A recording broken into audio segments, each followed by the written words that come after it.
What is going on, YouTube? PPS here. It is YouTube play of the day time. We're coming at you guys on Dinger Tuesday for two spots and two home run calls for tonight.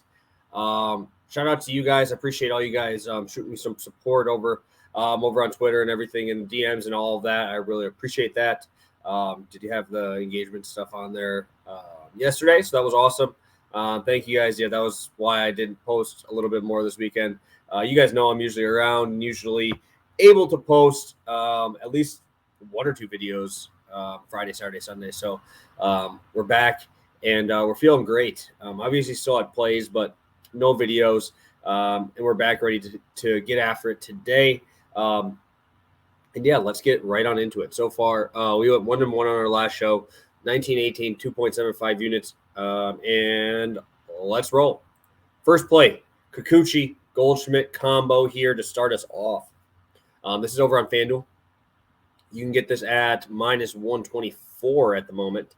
And you say Kikuchi, obviously, very hit or miss, decent whiff percentage on all of his stuff. Obviously, the fastball has been playing up a little bit this year. I'm really just fading my Brewers here, especially if Owen Miller is out again.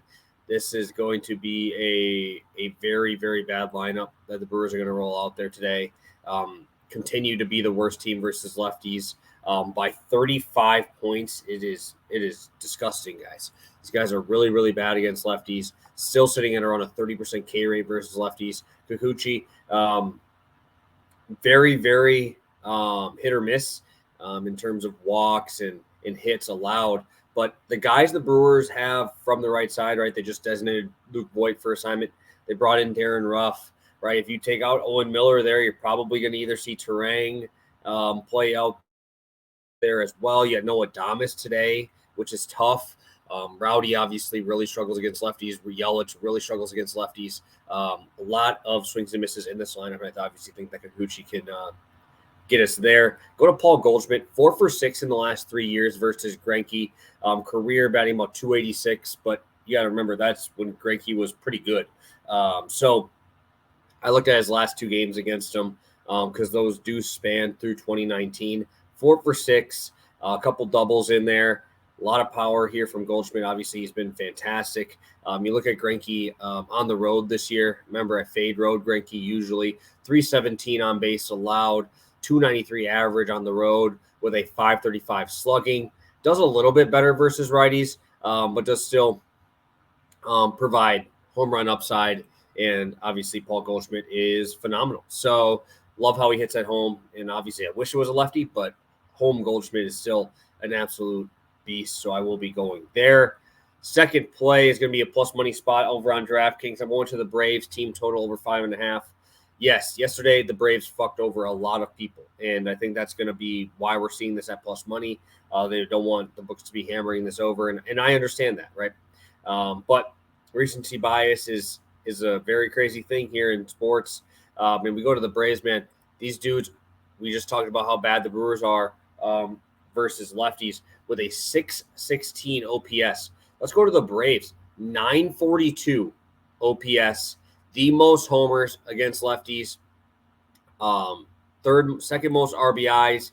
Then you go to them on the road, and they are still phenomenal. The most home runs on the road so far this year. Second highest OPS behind only the Tampa Bay Rays. This lineup is scary, guys. It's really tough for me to want to fade any part of this, right? You have Ozuna now who's making this lineup a little bit longer. RC has over 300 batting average. Obviously, Acuna's MVP front runner. Like usual, Matt Olson hits well against left-handed pitching.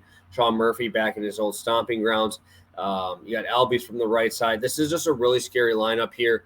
And you look at Sears, I think what really helps him, obviously, is the ballpark. He has a 50% fly ball rate so far this year. But I don't want to be messing around with these Braves, man, and letting that ball be up in the air with a 12% barrel rate so far for Sears. He's got a good whiff rate on his slider at 39%. Other than that, most of them are around 24. Not going anything higher than 93 miles an hour, which in this lineup is very scary here. An expected slugging on all 3 pitches, or a regular slugging on all 3 pitches of 450 and higher on four-seam sweeper and changeup. And that changeup has an expected slugging of almost 700 here. There's just too much power here. That fastball is not going to play up. It's just going to have to be, can he keep the ball in the yard, and can they be flyouts versus can they get out of the park? So we saw Fujinami. We saw a lot of their good arms out of the pen. Fujinami has taken a step forward, which is pretty good for the A's. But they beat the Braves, held them to 2 runs. I don't expect that tonight. I expect them to come out being like, you got to win these games. These are the games you have to win, especially when they're cross rival here or cross interleague play. Obviously, the Braves know that the A's will be playing everybody else in the NL East here, so they cannot be giving up games to the A's. They've been giving Elder a fantastic amount of run support, and I think that continues today. So, plus money spot, Braves team total over 5.5. Dinger picks. We are going to Sean Murphy, which is plus 390. Let me make sure I put that in there. Why did I forget that? I do not know. But 390 and plus 400 on my 2 dinger picks. I'm picking Sean Murphy and Nolan Gorman. Let's talk about Gorman here first. Nolan Gorman is facing off against Mr. Zach Greinke. Greinke, obviously, I talked about on the road, has almost a 7 ERA. He's given up 7 road home runs so far this year, 3 home ones. On the road, he has also allowed a 535 slugging versus lefties. He's allowed a 535 slugging in 6 of his 10 home runs allowed, and he's faced 30 less batters from the left side. So a lot of pop given up to lefties, not missing bats. Nolan Gorman has been absolutely fantastic, phenomenal. Barrel rates up among league leaders. Obviously, RBIs, he's up there. Home runs, he's up there. So I think plus 400 is a very generous price tag. I know it's cold there, which is why you're probably getting this price. But Nolan Gorman has absolutely crazy amount of pop, and I will be loving to back that. Another game where it's a little bit colder. Again, I think that these numbers would be like 350s, 330s if it was nice outside. But in these games, it's not. And I think they're giving us good prices here. Sean Murphy against lefty so far this year, against lefty so far this year, 333 batting average, 3 home runs and 45 at-bats. That also going around with 2 doubles as well. He's been very, very good. Obviously, this is his old team. Obviously, wanted to show out there. And against the lefty here, this Braves lineup is so scary. Sean Murphy almost is forgotten in there, and he's one of their top RBI guys, right? But you got Acuna, you got Riley, you got Olsen ahead of him. You can't really walk him because you obviously have Albies and Ozuna behind Murphy there as well. But really like his numbers versus lefties. Again, 333 batting average with 3 home runs out of his 15 hits there. So I'm really excited to watch this game. I think that the Braves are going to put it on them. And even if it does get to the pen, I don't expect it.